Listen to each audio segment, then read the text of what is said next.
welcome to Brew Day. It's Easter and I finally have everything ready to brew my Sierra Nevada Pale Ale clone.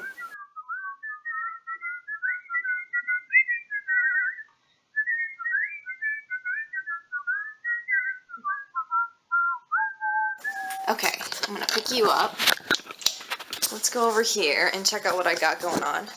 Here are my grains for my Sierra Nevada Pale Ale clone on BYO.com. I am using 9 pounds of 2-row and 1 pound of crystal malt. And there it is, it's a ton. And then I've got my kettle over here and my brew bucket, which I'll also be using. I don't have a mash tun, so I'm going to be kind of transferring them back and forth between the Here's my kettle recipe. and the bucket. I got that ready to go here, and I'll be following that. It's actually really basic, so that's nice. One thing I don't have are the Magnum hops. I have Pearl and I have Cascade hops. I don't have whole hops for dry hopping, but that's okay. So instead of Magnum, we'll just see what I find. So here we go. Okay, so first things first, I've got my brew bucket here, and I put about 11 liters of water in here, and the recipe calls for 13. So what I've done is this is hot tap water, and I've also boiled an extra 1.75 liters in my little heater, water heater. And so what I'm going to do is, just so it doesn't take so long to heat up the water to 170, which is what I will be heating it to, I'm going to pour this straight in the bucket here, and then, or in the kettle.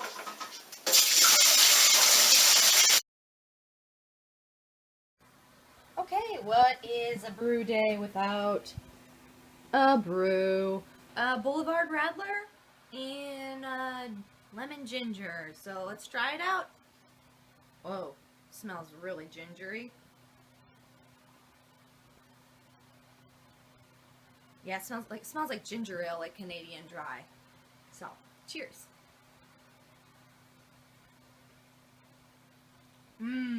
It's very tart, and then it has a sweetness at the end.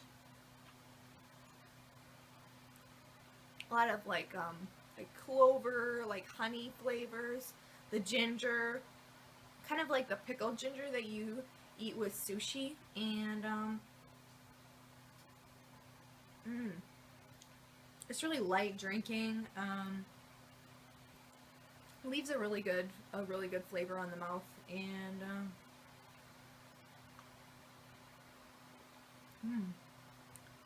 oh, that's just wonderful. Definitely find some near you. In the meantime, I'm at 160 degrees. Almost time for mashing.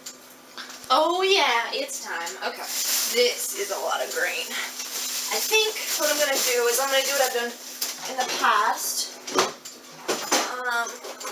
Cut the corner and let it all fall out. So here's my corner. It's like a balloon popping here. Open it up. That's good. Okay. Oh, yeah, made a mess. And I got a hole that I poked with my finger too. Woo! As you see, it's coming out of 2 places. Nice.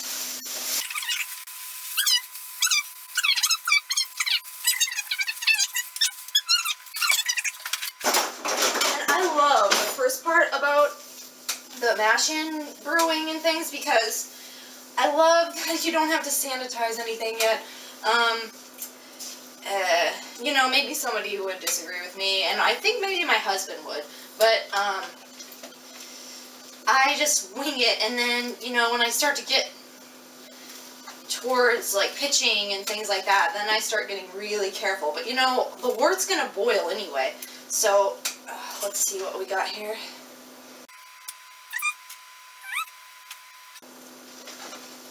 Almost 150. We gotta heat it up a little bit more. It's a lot of grains going in there. We're actually right around 147 right now. And this seems to actually be doing okay. Let me show you what I got.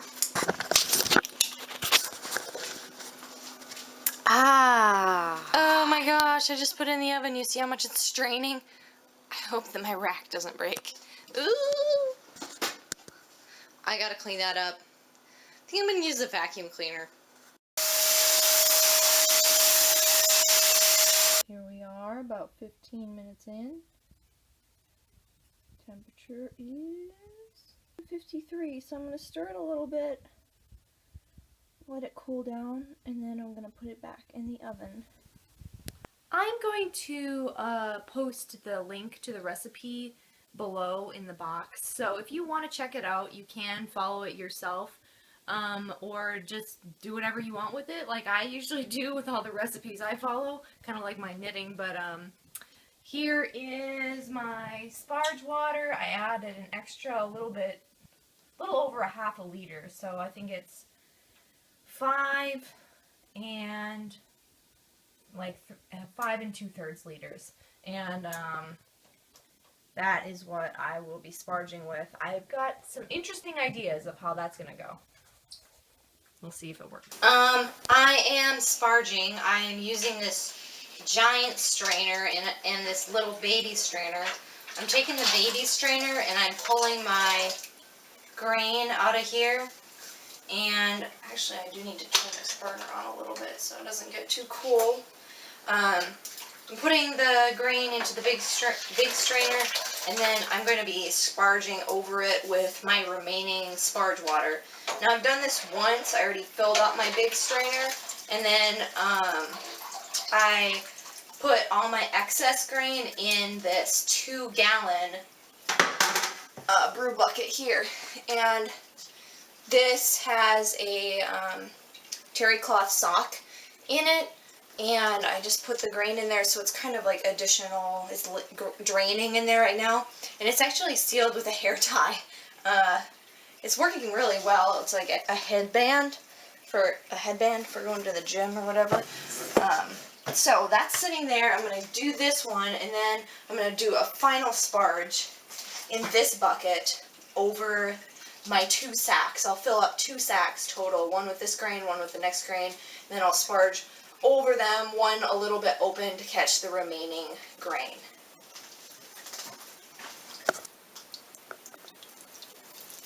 Ooh,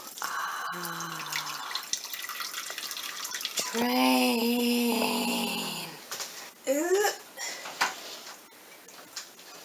Oopsie daisy. Ooh, that, I didn't remember that. Well, I don't know. I'll just have to clean the floor if it comes out the sides. Holy shit, it really might come out the sides.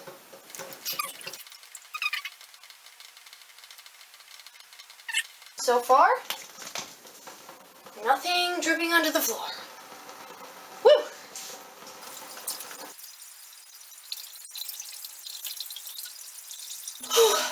Well, my bags are in this trash bag, spent grain. And here is my mash ready to become wort. So I need to clean up a little bit around the kitchen and then sanitize. Well, start to sanitize anyway. And I think that oh yeah, there it is. Good deal. But I do squeeze out my grain bags over the pot before I throw them away, and I know that people say that this releases the tannins from the grains, but I figure since my sparging process is probably not as efficient as other people's, I want to just get a little bit more of that glucose out of the grains. And I don't, whatever, if it's got some tannins, it's got some tannins. I don't do it too much, I just kind of give them one good squeeze. I don't really do it as I'm going along too much at all, and yeah, so I guess we'll find out on tasting day. Okay, I am getting my hops ready while my wort is coming to a boil over there. And like I said before, I don't have Magnum hops, so I was looking at all of these leftover hops that I have in the fridge from past beers that we've brewed. And so I've got the German Pearl and the Cascade, and I guess Magnum hops, it says here that it's part of this Holler Tower German variety. So I think the only one I could find, I mean everything else is just super American. I thought I had some Saaz hops earlier, but the only thing I could find is Liberty, which is like a cousin of the Holler Tower hops. It's related. So I think I'm gonna throw that in there for just a little bit. 2.5. I see what I was doing wrong. I was looking over here, and I don't know what AAU means, but I need 5.1 grams. Oh, sorry. Yeah, well, 5.1 grams or 0.18 ounces. And so I'll definitely have enough for that. Okay, so I have got my first edition 0 minutes, which is Cascade. 28 grams. Nope, 21 grams. Then I've got my second edition Cascade 15 minutes, 28 grams, a whole ounce. And then my Flame Out over here is with the German Pearl hops and the Liberty hops. German Pearl is 19 grams and the Liberty is supposed to be 5 on the Magnum, but I am actually doing 10 because these are old hops. They've been in the fridge, and I want to make sure that it really gets a good flame out. So I'm going to come over here, see what's in our pot. Ooh, yeah, I think we're starting. Cool. Take that off for a second.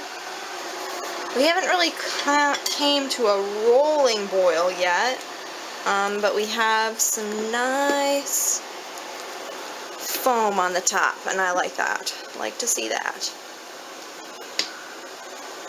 So, we will be adding our Cascade and starting 0 minutes very shortly. What's going on? Ooh, yeah, that's a rolling boil.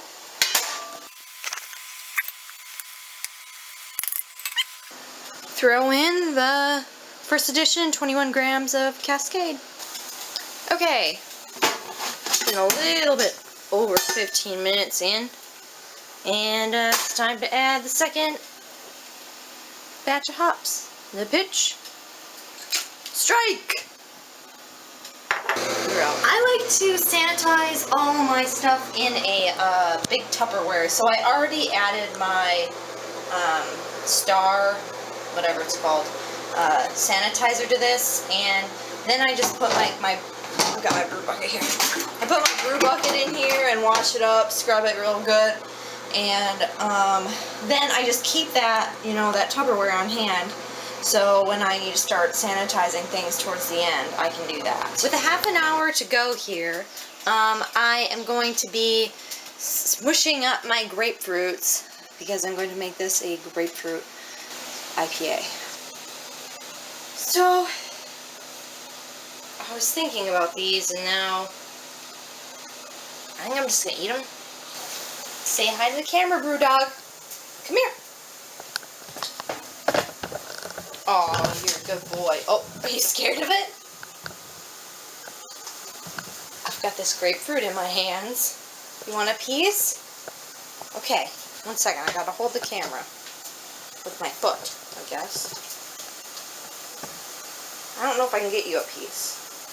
Oh, here's a little piece. Ready? Catch it.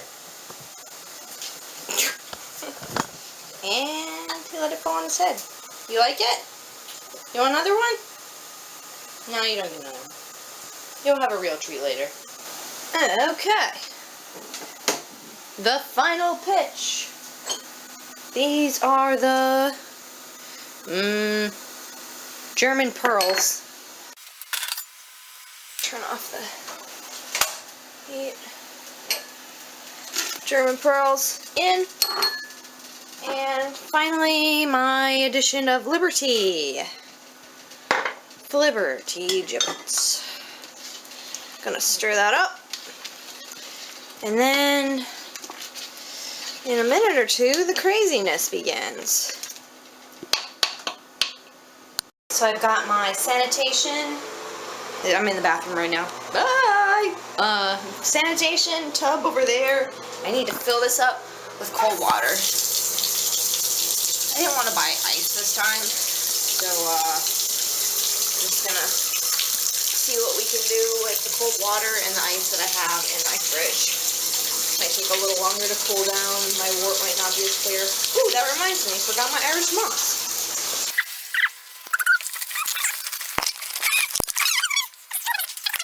Better late than never. I added in about a tablespoon. I think it only calls for a teaspoon, but I added in a tablespoon of Irish moss to my flame out. So, whatever.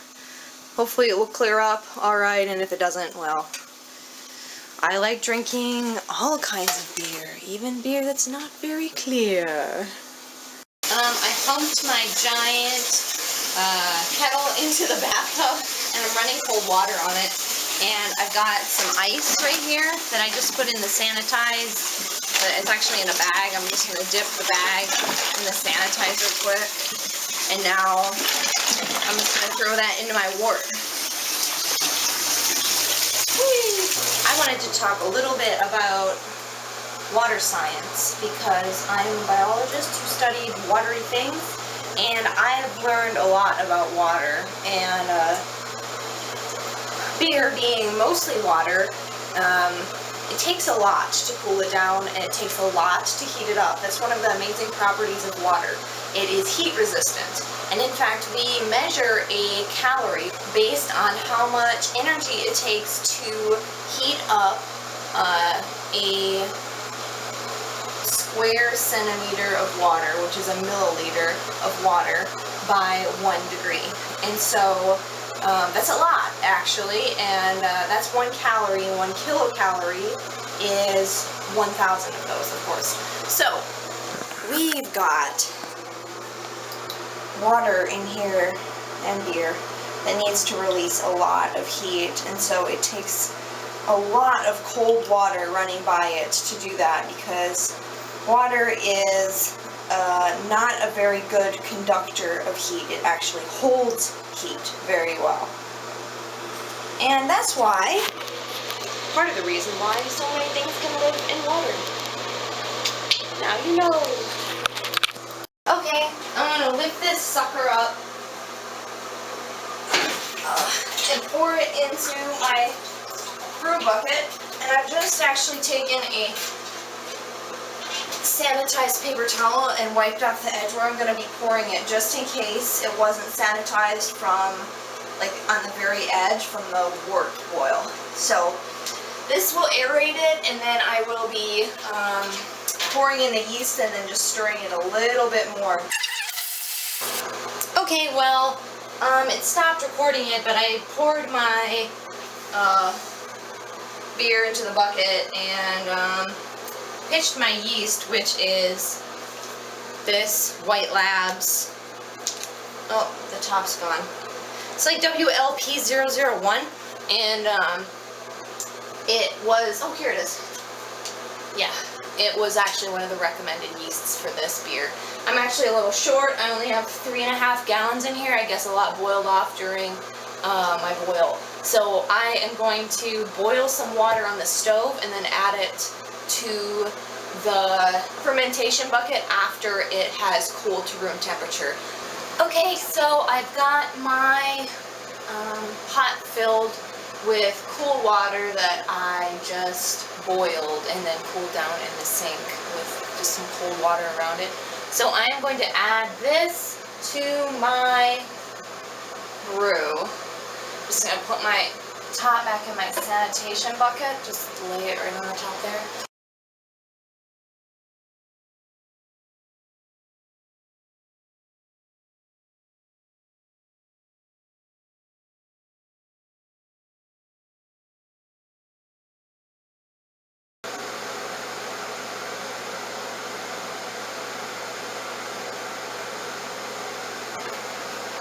dropped fast. Okay, so 1.053 initial gravity.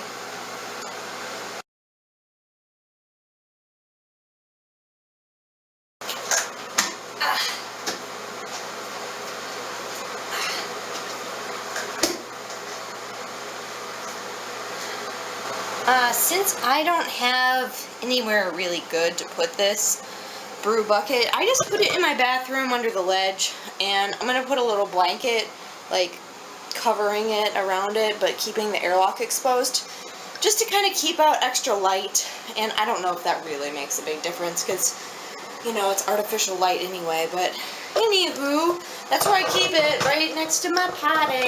Oh! Right next to my potty. Well, 6 hours later, and I'm finally done. I've got the beer in the fermentation bucket. I'm not done cleaning up. And I totally need to take a nap. I wonder how many calories I have burned brewing this beer. But then I was thinking, I've also been eating candy, and I was drinking beer while I was brewing the beer. So probably did not really burn any calories, but I'll tell you what, my feet hurt. I had my shoes on the first half, and then I took them off the second half, but there's no good way to do it, because you're just standing in one spot for a long time, and I don't have the constitution to step away from the wort for very long, nor from the mash. So, I don't know, I'm so glad to be done with it today, and stay tuned for when I keg it in about 2 weeks, as well as my initial taste test to see how much it is actually like the Sierra Nevada Pale Ale.